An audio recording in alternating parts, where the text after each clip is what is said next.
Good morning, D1. Happy Monday. I hope you guys had a wonderful weekend. Let's go ahead and let's jump in to our jobs for the day. So first things first, I'm starting off on the website. For my friends who maybe forgot, how can I find the class website, Miss Walsh? You can come over here to your classwork section. So I'm on my Google Classroom. I click classwork. I come over here. We have all these topics. If I click the one that says class website, you will see that there is a link to the class website. I click it and it will take me straight there.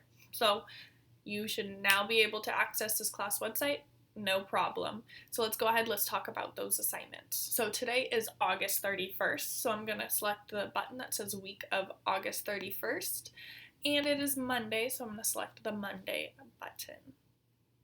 I'm going to come down here and you're going to see we have our wonderful virtual classroom.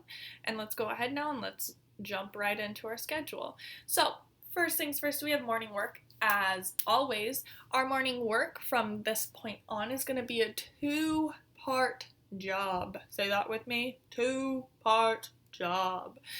This first portion is going to be normal and it's going to be what we did last week. This second portion is going to be new. So in order to complete this second portion, I need you guys to come to Zoom ready to learn and with your material bag. Your material bag is the bag that you picked up on the material distribution day with your, either it could have been with parents, it could have been with grandma, older sibling, with somebody. You picked up those materials.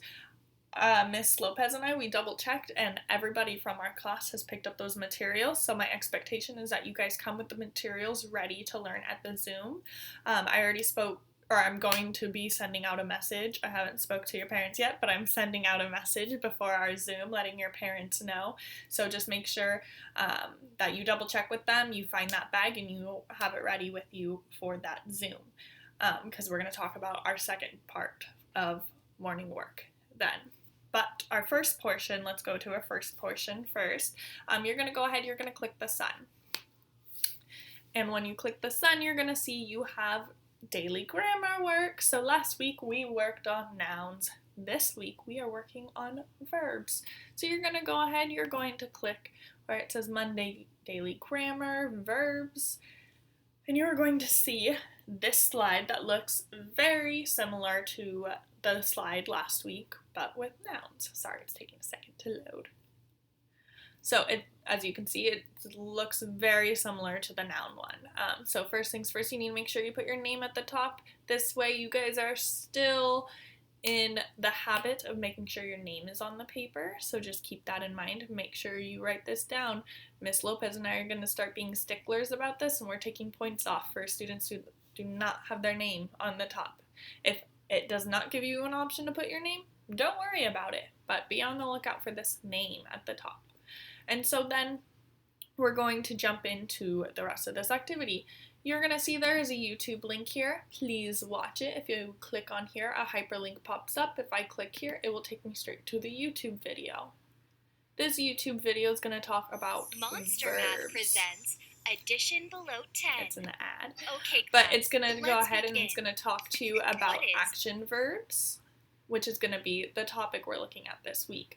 So after you watch the video, you are going to click here. It says, what is a verb? You're going to tell me what is a verb. Then you're going to use your scholarly brain to list as many action verbs as you can. As many. You might need to take a while to brainstorm all of the action verbs you can possibly come up with. Maybe you can, partner up with someone in your house. Maybe if grandma's there, or uncle's there, older brother, older sister, somebody's there with you, you can brainstorm together as many action verbs as you possibly can think of. If you need to get up and start moving around to come up with even more ideas, do it. Come up with as many. I'm really curious to see how many we can come up with as a class. So you're going to come up with as many as you possibly can, and you're going to fill them out right here. And then our second part of morning work is going to be a journal, and we'll talk about that again during our Zoom, which starts at 9 a.m. So last Friday, there was trouble with Zoom. Nobody's fault. Let me reiterate that. Nobody's fault. It was an issue with Zoom, and so we were really flexible about how Friday went. moving forward, you guys are going to have to be logging into your accounts. So you need to log in using your school email, making sure that it ends with @student.sanjuan.edu, as well as your password, and make sure that S at the beginning of your password is capitalized. You press Shift S. And you need to log in every time you come onto Zoom now. That being said, you need to start getting in the habit of logging into Zoom early.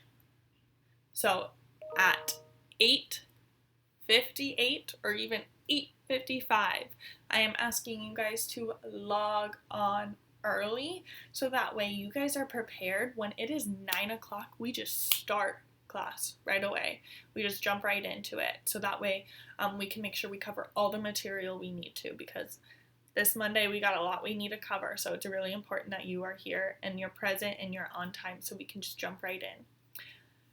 After our Zoom, we're going to go ahead and you're going to complete an activity, an IB activity, about what makes a good citizen. And we're going to talk more about what a citizen is and what makes a good one in our Zoom. But I'm going to go ahead and click the IB button, and that will take me to the activity we're going to complete after our Zoom. And so this activity requires 2 jobs. Your first job is to, in 5 sentences, do it with me, 5 sentences, you're going to tell me what makes a good citizen, right? And you're going to use those tips that we talked about last week with our what I'm most looking forward to in 3rd grade writing. You're going to use different beginnings, maybe start using transition words in this writing. So I want to see that you guys are taking what we talked about last week and show me that what you learned in this writing right here. So again, 5 sentences telling me what makes a good citizen, and we're gonna again talk more about that in our Zoom. After you've given me 5 sentences, you are gonna come down to this second slide right here, and it's going to ask you to insert an image. You've done this before. You did this for your chaos versus order IB picture. You drew a picture and then you uploaded that picture into a Google document. You're going to do the same thing here on slides, and it's the same exact process. You press insert, come to image, and you select camera. And when you have your picture, you're going to just hold it up to the camera nice and close, and you're going to click it for it to take the picture, and it will blow up onto the slide for you. And then you just submit. Just make sure that the picture you drew goes with your writing. So if in your writing you said, a good citizen is someone who cleans up after themselves, you can have your picture show a citizen cleaning up after themselves, right? Make sure your picture goes with your writing. The picture's there to support your writing, so keep that in mind. All right, and then you're going to have a break. Take a brain break. You're going to need it, I promise, because we are going to be working our scholarly brains this morning. So take that break. When you come back from your break, we're going to do our daily prefix and suffix practice. Now, I'm going to tell you, I knew right away who's been doing their daily practice and who has not been doing their daily practice. I was kind of heartbroken when I saw the scores for the daily prefix and suffix practice quiz, quick check that you guys did. Again, I could tell who's really been practicing and who has not. So, this is my reminder. It is a daily practice. It's to help you become a better reader, and so you need to do the daily practice every single day. Monday, Tuesday, Wednesday, Thursday, Friday, every day. You click this YouTube link, it will take you straight to the video. You are practicing it to make you guys stronger readers and help you guys to better comprehend the text that you're reading. After your practice, you are going to then, you'll probably need to stand up, take a quick movement break because you have another video. I'm sorry to do videos back to back, but that's just how it works. You're going to watch this video right here by clicking on this pencil, and it's how to summarize a fiction story. And so at the end of this video, you're going to go ahead and click the pencil. It will take you to Google Classroom, which will then take you to the video to watch how to summarize a fiction story. And so, how to summarize a fiction story. In this video, I'm going to show you how to use a graphic organizer that you're going to use to answer certain questions for your reading. So your reading today is going to be Sarah and the Chicken, and you're going to have a graphic organizer. And so watch that video because I'm going to teach you the 5-finger method and tell you about the questions you are going to look for answers for in the Sarah and the Chicken reading. So you're going to go ahead, you're going to click the chicken. And when you click the chicken, this assignment's going to pop up, Sarah and the Chicken's reading, and sum it up. And oh my goodness, I forgot to link it on here, so I'm just going to show you really quickly, and I'll make sure it is linked so you each have a copy. And so it's just going to be a story, it's going to be a passage. As always, I have it available for audio, so you just need to type in the or click the little audio button and it will start playing for you. So this is what you're going to see. Again, I promise it will be linked when you check. It's going to be Sarah and the Chickens. And so we broke up the story amongst 4 days. And so today you're going to just read the first 2 pages and you have the little audio clip for Miss Walsh to read it to you. Again, in your material bag, we'll talk more about it during Zoom, there's going to be a physical copy as well. So if you want the physical copy in front of you to help you as you go along, you totally can use that. Please use it if that's going to be something that helps you. And so you're going to listen to these 2 pages and you're going to come down to the second slide and you're going to see it says sum it up. And again, the audio just kind of reads and tells you what you need to put in the box. But you're going to put in the title for the text and you're going to answer these questions. Who, what, where, when, why, how. And you're going to use the questions that are in the video, how to summarize a fiction story, to help you fill in these different boxes. Who was in the story? What conflict happened in the story? Or what happened in the story? Where was the story taking place? When did the story take place? Why did something happen in the story? How did the story get resolved or the problem get resolved, or how did things wrap up at the end of these 2 pages? And so you're just going to do your best to fill out each section of this sum it up. And then towards the end of the week, we're going to talk about taking all this information and putting in a summary. We'll talk more about that another day, but you're just practicing filling out this chart for today.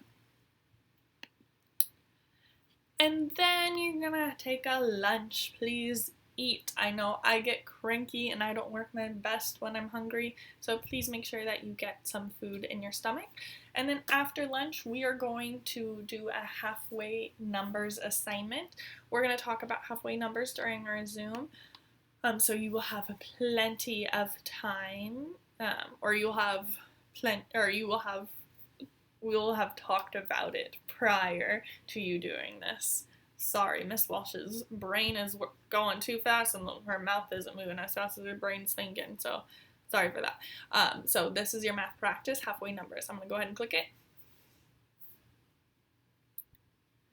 And you're going to see that you have instructions for certain questions. So please listen to these instructions because I'm about to read them to you, so that way you know what the expectation is. So it will say, for numbers 1 through 6, so these right here, numbers 1 through 6 on this first slide, you are going to click on this circle and you are going to drag it over to the halfway number. So wherever the halfway number is, I'm not going to tell you just yet because I want to know if you remember what you took away from our lesson today. But you're just going to click it and you are going to drag it to the appropriate spot, making sure that you put your name up in the corner. And then on your second slide, you are going to follow these directions. So for numbers 7 through 9, so 7, 8, 9, you are going to just tell me what the halfway number is. So you've been given your number on this end, your starting number, and you've been given your end number. Now you need to tell me what the halfway number is. Then, for number 10, you are given a blank number line. You need to show me that you remember what we had talked about making our number lines, and you are going to tell me what the halfway number is for your number line. So your number line over here can start at 10 and go to 20. It can start at 100 and go to 200. It can start at 1,000 and go to 2,000. That is entirely up to you, making sure that you are sticking to a pattern and you tell me what that halfway number is. So keep that in mind. That is going to be your task for number 10. And those are going to be your directions for your number line, your halfway number line assessment or assignment, not assessment, assignment. And then after you've done your halfway numbers, you are going to do some iReady. The iReady button is right here. It will take you to the login and you just need to press log in. iReady, remember, you are doing 30 minutes, no more than 30 minutes. Keep that in mind. That is what I'm asking of you, and you are going to do math. Say that with me, math. What are we doing today? Math. 30 minutes. The only students who have permission to do anything but math are students who have not finished their math or reading diagnostic. If you have finished both math and reading diagnostic, then you are moving on to 30 minutes of math. And after that, you are going to clean up your area, make sure that it is nice and clean for you and your family, and that's going to be it for your Monday. I look forward to seeing you guys at Zoom at 9 o'clock, and I can't wait. So have a great rest of your day. Bye, D1.